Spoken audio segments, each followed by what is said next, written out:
അനുഗ്രഹിക്കപ്പെട്ട നല്ല സമയത്തിനായി ഞാൻ ദൈവത്തെ സ്തുതിക്കുന്നു, സ്തോത്രം ചെയ്യുന്നു. ദൈവവചനം ശ്രവിച്ചുകൊണ്ടിരിക്കുന്ന എല്ലാ ദൈവമക്കൾക്കും വീണ്ടും വരാമെന്ന് അരുളി ചെയ്തവനായ കർത്താവായ യേശു ക്രിസ്തുവിൻ്റെ ധന്യനാമത്തിൽ ഞാൻ എൻ്റെ സ്നേഹവന്ദനം അറിയിക്കുന്നു. ഇന്നത്തെ അല്പസമയത്തെ ചിന്തയ്ക്കായി 65 സങ്കീർത്തനം 2-3 വാക്യങ്ങൾ നമുക്ക് വായിക്കാം. പ്രാർത്ഥന കേൾക്കുന്നവനായലോവേ, സകല ജഡവും നിൻ്റെ അടുക്കിലേക്ക് വരുന്നു. എൻ്റെ അകൃത്യങ്ങൾ എൻ്റെ നേരെ അതിബലമായിരിക്കുന്നു. നീയോ ഞങ്ങളുടെ അതിക്രമങ്ങൾക്ക് പരിഹാരം വരുത്തും. അനുഗ്രഹിക്കപ്പെട്ട വേദവാക്യങ്ങളാണ് നാം കേട്ടത്. അനേകം വ്യക്തികൾ പല പുണ്യസ്ഥലങ്ങളിലേക്ക് പോകുന്നത് ഈ കാലത്ത് നിത്യസംഭവമാണ്. നാം അത് നിത്യേന കണ്ടുകൊണ്ടിരിക്കുന്ന യാഥാർത്ഥ്യവുമാണ്. എന്തിനു വേണ്ടിയാണ് അവർ അപ്രകാരം പോകുന്നത് എന്ന് ചില വ്യക്തികൾ മാത്രമേ മനസ്സിലാക്കുന്നുള്ളൂ. പല വ്യക്തികളും പുണ്യസ്ഥലങ്ങളിലേക്ക് പോകുന്നത് അവർ നേർന്നിട്ടുള്ള നേർച്ചകൾ നിവർത്തിക്കുവാനായിരിക്കുമെന്ന് ഞാൻ ചിന്തിക്കുന്നു. എന്നാൽ ഞാൻ ഒരിക്കൽ ഒരു പുണ്യസ്ഥലത്ത് പോയിരുന്നു. നേർച്ചകൾ നിവർത്തിക്കുവാനോ ഉദ്ദിഷ്ടകാര്യങ്ങൾ സാധിക്കുവാനോ രോഗസൗഖ്യം ലഭിക്കുവാനോ ആയിരുന്നില്ല ഞാൻ അന്ന് പോയത്. പ്രകൃതി ഭംഗി ആസ്വദിക്കുവാനുമായിരുന്നില്ല എൻ്റെ യാത്ര. എനിക്ക് പാപക്ഷമ ലഭിക്കുവാനും അല്പം സമാധാനം കിട്ടുവാനുമായിരുന്നു ഞാൻ അവിടെ പോയത്. അല്പം പോലും സമാധാനമോ ആശ്വാസമോ പാപക്ഷമയോ ലഭിക്കാത്തവനായി രാത്രിയിൽ അവിടെ തന്നെ കിടന്നുറങ്ങുകയും രാവിലെ സ്വഭവനത്തിൽ സമാധാനമില്ലാത്തവനായി തന്നെ ഞാൻ തിരിച്ചെത്തുകയും ചെയ്തു. എന്തുകൊണ്ടാണ് ഞാൻ അവിടെ ചെന്നിട്ടും എനിക്ക് സമാധാനം ലഭിക്കാതെ പോയതെന്ന യാഥാർത്ഥ്യം ഞാൻ മനസ്സിലാക്കുവാൻ വർഷങ്ങൾ പലത് വേണ്ടി വന്നു. മാനസാന്തരപ്പെട്ട് സ്നാനം മുങ്ങി ദൈവവചനമായ ബൈബിൾ വായിക്കുകയും അതിലെ കൽപ്പനകളൊന്നൊന്നായി അനുസരിക്കുവാൻ തുടങ്ങുകയും ചെയ്തപ്പോഴാണ് അന്ന് ഞാൻ പുണ്യസ്ഥലത്ത് ചെന്നിട്ടും എനിക്ക് സമാധാനം ലഭിക്കാത്തതിൻ്റെ കാരണം മനസ്സിലാക്കിയത്. നാം നിത്യവും ഉപയോഗിക്കുന്ന ഏതെങ്കിലും വസ്തുക്കൾ വാങ്ങുവാൻ അതതിൻ്റെ കടകളിൽ തന്നെ ചെല്ലേണ്ടി വരും. ഉദാഹരണം പറഞ്ഞാൽ, പെട്രോൾ മേടിക്കുവാൻ റേഷൻ കടയിൽ ചെന്നാൽ നമുക്കത് ലഭിക്കുകയില്ല. അതുപോലെ തന്നെ റേഷൻ അരി മേടിക്കുവാൻ പലചരക്ക് കടയിൽ ചെന്നാൽ റേഷൻ അരി ലഭിക്കുകയില്ല. തുണിക്കടയിൽ ചെന്ന് വാഹനത്തിൻ്റെ ടയർ ആരും ചോദിക്കാറില്ല. അതത് വസ്തുക്കൾ വിൽപ്പന നടത്തുന്ന വ്യത്യസ്ത സ്ഥലങ്ങളുണ്ട്. നാം എവിടെ ചെന്നാലേ നാം ഉദ്ദേശിക്കുന്ന കാര്യങ്ങൾ മേടിക്കുവാൻ സാധിക്കുകയുള്ളൂ. അതുപോലെ തന്നെ സമാധാനം ആവശ്യമുള്ളവർ സമാധാനം കൊടുക്കുവാൻ കഴിവും അധികാരവുമുള്ള യേശു ക്രിസ്തുവിൻ്റെ അടുക്കൽ തന്നെ ചെല്ലേണ്ടി വരും.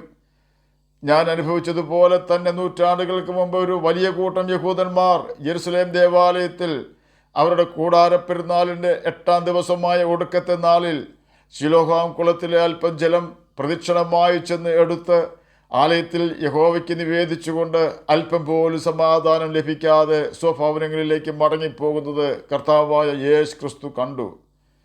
യേശു അവരുടെ സമീപം തന്നെ നിൽക്കുന്നുണ്ട്. യേശു സമാധാന പ്രഭുവാണെന്ന് ആ കാലഘട്ടത്തിൽ അനേകം കുഷ്ഠരോഗികളും മുടന്തരും അനേകം പാപികളും തിരിച്ചറിഞ്ഞ് കഴിഞ്ഞിരുന്നു. അവൻ്റെ വായിൽ നിന്നും വരുന്ന സമാധാനം തരുന്ന ലാവണ്യ വാക്കുകൾ കേൾക്കുവാൻ അനേകർ ഓടിക്കൂടുന്നത് ഈ യഹൂദന്മാർ ദിവസേന എന്നോണം കാണുന്നുണ്ട്. അവർക്ക് സമാധാനം ആവശ്യമാണ്. എന്നാൽ യേശുവിൻ്റെ അടുക്കൽ ചെല്ലുവാൻ അവർ കൂട്ടാക്കുന്നില്ല. എങ്കിലും കർത്താവായ യേശു ക്രിസ്തു സമാധാനമില്ലാത്തവരായി സ്വഭവനങ്ങളിലേക്ക് മടങ്ങിപ്പോകുന്ന ജനത്തോട് വിളിച്ചു പറയുകയാണ്, ദാഹിക്കുന്നവൻ എല്ലാം എൻ്റെ അടുക്കൽ വന്ന് കുടിക്കട്ടെ. എന്നിൽ വിശ്വസിക്കുന്നവൻ്റെ ഉള്ളിൽ നിന്നും തിരുവെഴുത്ത് പറയുന്നത് പോലെ ജീവജലത്തിൻ്റെ നദികൾ ഒഴുകും. ഇവിടെ ജീവജലം എന്നാൽ പരിശുദ്ധാത്മാവ് എന്നും ദാഹം എന്നാൽ സമാധാനമില്ലായ്മ എന്നുമാണ് അർത്ഥം. യേശുവിൻ്റെ വിളി കേട്ടിട്ടും ജനം അവൻ്റെ അടുക്കൽ ചെന്ന് സമാധാനം പ്രാപിക്കുവാൻ തയ്യാറായില്ല. ഏതൊരു വ്യക്തിക്കും ഹൃദയത്തിൽ സമാധാനം ലഭിക്കുവാൻ പാപക്ഷമ ലഭിക്കേണ്ടത് അത്യാവശ്യമാണ്. മനുഷ്യവർഗത്തിൻ്റെ പാപങ്ങൾ ക്ഷമിക്കുവാൻ കർത്താവായ യേശു ക്രിസ്തുവിന് മാത്രമേ സാധിക്കുകയുള്ളൂ. മറ്റേതൊരു വ്യക്തിയുടെ അടുക്കൽ ചെന്നാലും ആ വ്യക്തിക്ക് എത്രമാത്രം ആരാധകർ ഉണ്ടായിരുന്നാലും ആ വ്യക്തിയിൽ ധാരാളം പാപ സ്വഭാവങ്ങൾ കണ്ടെത്തുവാൻ നമുക്ക് കഴിയും. പാപിയായ ഒരു വ്യക്തിക്കും അവർ എത്ര ഉന്നതനാണെങ്കിലും മറ്റൊരു പാപിയെ രക്ഷിക്കുവാൻ കഴിയുകയില്ല. എന്നാൽ യേശു ക്രിസ്തുവിനെക്കുറിച്ച് ബൈബിളിൽ മാത്രമല്ല അവൻ നിർമ്മലനാണെന്ന് രേഖപ്പെടുത്തിയിരിക്കുന്നത് അനേക അന്യമതസ്ഥർ യേശുവിൻ്റെ ദിവ്യത്വവും വിശുദ്ധിയും അംഗീകരിക്കുന്നുണ്ട്. ഇന്നുള്ള യേശുവിൻ്റെ ശിഷ്യന്മാരിൽ മാത്രമേ അന്യമതസ്ഥർക്ക് സംശയമുള്ളൂ. തമ്മിൽ നിങ്ങൾ സ്നേഹിക്കുന്നുവെങ്കിൽ നിങ്ങൾ എൻ്റെ ശിഷ്യന്മാരാണെന്ന് എല്ലാവരും മനസ്സിലാക്കുമെന്നാണ് യേശു പഠിപ്പിച്ചത്. ഇത് യോഹന്നാൻ്റെ സുവിശേഷം 13-ാം അധ്യായം 34-35 വാക്യങ്ങളിലാണ് രേഖപ്പെടുത്തിയിരിക്കുന്നത്. ഒറ്റുകാരനായ യൂദായും പീലാത്തോസും സാത്താനും എല്ലാം പറഞ്ഞത് യേശു പാപമില്ലാത്തവൻ ആകുന്നു എന്നാണ്. അപ്പോൾ തന്നെ ചില വ്യക്തികൾ പറയുന്നത് യേശു ചരിത്ര പുരുഷൻ അല്ലെന്നാണ്. അവർ പറയുന്നത് ശരിയാണെങ്കിൽ റോമാ സാമ്രാജ്യവും ഔഗുസ്ത്യോസ് കൈസറും പീലാത്തോസും ഇസ്രയേൽ മക്കളും എല്ലാം ഐതിഹ്യമാണ് എന്ന് നാം സമ്മതിക്കേണ്ടി വരും. ഇനി ആരെങ്കിലും ഇസ്രയേൽ മക്കൾ ഐതിഹ്യമാണെന്ന് പറഞ്ഞാലും ഹമാസുകാരും പലസ്തീനികളും അപ്രകാരം പറയുവാൻ സാധ്യതയില്ല. ആരെല്ലാം തകർക്കുവാൻ നോക്കിയിട്ടും തകർക്കുവാൻ സാധിക്കാതെ അജയരായി ഇസ്രയേൽ മക്കൾ നമുക്ക് മുൻപിൽ നിലയുറപ്പിച്ചിരിക്കുന്നു. ഇസ്രയേൽ മക്കൾ മാത്രം മതി ബൈബിൾ സത്യമാണെന്നും ജീവനുള്ള ഒരു ദൈവം സകലത്തെയും നിയന്ത്രിക്കുന്നുണ്ടെന്നും നമുക്ക് മനസ്സിലാക്കുവാൻ. ആരെല്ലാം സൂര്യന് പുറം തിരിഞ്ഞു നിന്നാലും സൂര്യൻ ഉദിച്ചിട്ടില്ല എന്നോ സൂര്യൻ എന്ന ഒന്ന് ഇല്ല എന്നോ പറഞ്ഞാലും അതിൻ്റെ ചൂടും വെളിച്ചവും ആസ്വദിക്കാതെ രാത്രിയാക്കുവാൻ നമുക്കാകില്ല. പാപക്ഷമ യേശുവിൽ നിന്നും പ്രാപിക്കാതെ സമാധാനം അനുഭവിക്കുവാൻ ആർക്കും കഴിയുകയില്ല. യേശു വിളിച്ചു പറയുകയാണ്, അധ്വാനിക്കുന്നവരും ഭാരം ചുമക്കുന്നവരുമായുള്ളവരെ എൻ്റെ അടുക്കൽ വരുവിൻ, ഞാൻ നിങ്ങളെ ആശ്വസിപ്പിക്കാം. മത്തായി എഴുതിയ സുവിശേഷം 11-ാം അധ്യായം 28-ാം വാക്യത്തിലാണ് ഇത് രേഖപ്പെടുത്തിയിരിക്കുന്നത്. അധ്വാനിക്കുന്നവരും ഭാരം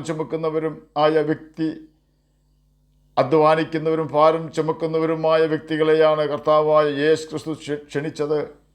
യഹൂദ മതത്തിൻ്റെയും ക്രിസ്തു മതത്തിൻ്റെയും ഭൂമിയിലുള്ള സകല മതങ്ങളുടെയും ആചാരങ്ങളും പെരുന്നാളുകളും സമാധാനത്തിനു വേണ്ടിയുള്ള നേർച്ച കാഴ്ചകളും അനുഷ്ഠാനങ്ങളുമാണ് യേശു ഉദ്ദേശിച്ച ഭാരങ്ങൾ. ഈ വക കാര്യങ്ങൾ ആചരിക്കുന്നത് വാസ്തവത്തിൽ വലിയ അധ്വാനം തന്നെയാണ്. ഇപ്രകാരമുള്ള ഭാരം ചുമന്നുകൊണ്ട് അധ്വാനിക്കുകയും അല്പം പോലും ആശ്വാസം ലഭിക്കാതിരിക്കുകയും ചെയ്യുന്ന വ്യക്തികൾ കർത്താവായ യേശു ക്രിസ്തുവിൻ്റെ അടുക്കൽ ചെന്നാൽ താൻ അവരെ ആശ്വസിപ്പിക്കും എന്ന് അന്നുള്ള ജനങ്ങളോടും ഇന്നുള്ള നമ്മോടും യേശു വിളിച്ചു പറയുകയാണ്. യേശു തരുന്ന സമാധാനവും ആശ്വാസവും ലഭിക്കേണ്ടതിന് നാം ചെയ്യേണ്ടത് ഒന്ന് മാത്രം. യേശുവെ, ഞാനൊരു പാപിയാണെന്ന് സമ്മതിക്കുന്നു. നീ കാൽവരി ക്രൂശിൽ ചൊരിഞ്ഞ നിഷ്കളങ്ക രക്തം എൻ്റെ പാപങ്ങളുടെ പരിഹാരത്തിനാണെന്ന് ഞാൻ വിശ്വസിക്കുന്നു. ഇനി മുതൽ ഞാൻ പാപം ചെയ്യാതെ ജീവിക്കുകയും നിൻ്റെ കൽപ്പനകൾ അനുസരിച്ച് നിന്നെ സ്നേഹിക്കുകയും ചെയ്യാം എന്ന് അങ്ങേക്ക് വാക്ക് തരുന്നു. എൻ്റെ സകല പാപവും പോക്കി എന്നെ നിൻ്റെ രക്തത്താൽ കഴുകി ശുദ്ധീകരിക്കണമേ. നിൻ്റെ പരിശുദ്ധാത്മാവിനാൽ എന്നെ നിറയ്ക്കണമേ എന്ന് പ്രാർത്ഥിക്കുക എന്നതാണത്. നാം ഇപ്രകാരം പ്രാർത്ഥിച്ച് കഴിയുമ്പോൾ തന്നെ നമ്മുടെ ഹൃദയകാഠിന്യം നീങ്ങിപ്പോവുകയും കണ്ണ് ഈറനണിയുകയും നമ്മുടെ ഹൃദയം ദിവ്യസമാധാനത്താൽ നിറയുകയും ചെയ്യുന്നത് അപ്പോൾ തന്നെ നമുക്ക് അനുഭവിച്ചറിയുവാൻ സാധിക്കുന്നു. ജോർജ് റോംനി ഒരു ഇംഗ്ലീഷ് പെയിൻറ്ററായിരുന്നു. അദ്ദേഹം വളരെ കഷ്ടപ്പെട്ട് ലോകപ്രസിദ്ധനായ ഒരു പെയിൻറ്ററായി തീർന്നു. ഈ കാലയളവിൽ തൻ്റെ തിരക്ക് മൂലം കുടുംബജീവിതമാകെ തകർന്നുപോയി. ഭവനത്തിൽ വേണ്ട വിധം സമയം ചിലവഴിക്കുവാൻ സാധിക്കാത്തതിനാൽ ബന്ധം വഷളായി. അതുമൂലം ജോർജ് റോംനി മാനസികമായും ശാരീരികമായും തളർന്നുപോയി. എന്നാൽ സ്നേഹനിധിയായ അവൻ്റെ ഭാര്യ ജീവിതത്തിലേക്ക് അവനെ മടക്കിക്കൊണ്ടുവന്നു. ആവശ്യമായ പരിചരണം കൊടുക്കുന്നതിൽ അവൾ ഉത്സാഹം കാണിച്ചു. തൻ്റെ ഭാര്യയുടെ സ്നേഹവും കരുതലും കണ്ട് മാനസികമായ തകർച്ചയും കുറ്റബോധവും മൂലം അവൻ കഷ്ടപ്പെട്ടു. ടെന്നീസൺ എന്ന എഴുത്തുകാരൻ തൻ്റെ റോംനീസ് റീമോഴ്സ് എന്ന പോയത്തിൽ ഇതിനെക്കുറിച്ച് എഴുതിയത് ഇപ്രകാരമാണ്. തൻ്റെ ഭാര്യ അവനെ ആശ്വസിപ്പിച്ചുകൊണ്ട് പറഞ്ഞു, അങ്ങ് ലോകത്തിന് വലിയ സംഭാവനയാണ് കലയിൽ കൂടി കൊടുത്തത്. ഇത് കേട്ടിട്ട് അവൻ വേദനയോടെ അതിന് ഉത്തരം പറഞ്ഞത് ഇപ്രകാരമായിരുന്നു: എനിക്ക് നല്ലതെന്ന് ഞാൻ ചിന്തിച്ചിരുന്നത് എനിക്ക് തന്നെ ഏറ്റവും നാശമായി തീർന്നു. എൻ്റെ പ്രശസ്തി എനിക്ക് അല്പം പോലും ആശ്വാസം തന്നില്ല. അതെ, അവൻ്റെ ഏറ്റവും വലിയ ആവശ്യം പ്രശസ്തി ആയിരുന്നില്ല, പിന്നെയോ ഹൃദയസമാധാനമായിരുന്നു. ഹൃദയസമാധാനം ലഭിക്കുവാൻ പാപക്ഷമ അത്യാവശ്യമാണ്. യേശു നമുക്ക് സൗജന്യമായാണ് പാപക്ഷമ തരുന്നതെന്ന് നാം ഓർക്കണം. അവൻ നമ്മുടെ വീണ്ടെടുപ്പുകാരനും നല്ല സ്നേഹിതനും സഹായിയുമാണ്. ആരെല്ലാം നമ്മുടെ സഹായത്തിന് ആശ്വാസവുമായി വന്നില്ലെങ്കിലും അമ്മ ആശ്വസിപ്പിക്കുന്നതിനേക്കാളും നമ്മെ ആശ്വസിപ്പിക്കുകയും സമാധാനത്താൽ നമ്മുടെ ഹൃദയം നിറയുമാറാക്കുകയും ചെയ്യുന്നവനാണ് കർത്താവായ യേശു ക്രിസ്തു. ആകയാൽ നമുക്ക് കർത്താവിൻ്റെ കൽപ്പനകൾ അനുസരിച്ചുകൊണ്ട് അവൻ്റെ സ്നേഹത്തിൽ വസിക്കുകയും നിത്യജീവൻ അവകാശികളായി തീരുകയും ചെയ്യാം. അതിന് കർത്താവ് നമ്മെ സഹായിക്കട്ടെ എന്ന് പ്രാർത്ഥിച്ചുകൊണ്ട് ഞാൻ എൻ്റെ വാക്കുകളൊന്ന് വിരമിക്കുന്നു. നമുക്ക് പ്രാർത്ഥിക്കാം. ഞങ്ങളെ സ്നേഹിക്കുന്ന സ്വർഗീയ പിതാവേ, നല്ല വചനത്തിനായി ഇങ്ങനെ സ്തുതിക്കുന്നു, സ്തോത്രം ചെയ്യുന്നു. എന്നെ കേൾക്കുന്ന ഏതെങ്കിലും പ്രിയപ്പെട്ടവർ സമാധാനമില്ലാതെ ആയിരിക്കുന്നെങ്കിൽ അങ്ങ് അവർക്ക് സമാധാനം കൊടുക്കണമേ. രോഗത്താൽ ഭാരപ്പെടുന്നവർക്ക് രോഗസൗഖ്യം കൊടുക്കണമേ. പ്രാർത്ഥന കേട്ടതിനായി സ്തോത്രം. യേശുവിൻ്റെ നാമത്തിൽ തന്നെ ആമേൻ. കർത്താവ് എല്ലാവരെയും അനുഗ്രഹിക്കട്ടെ. സ്തോത്രം.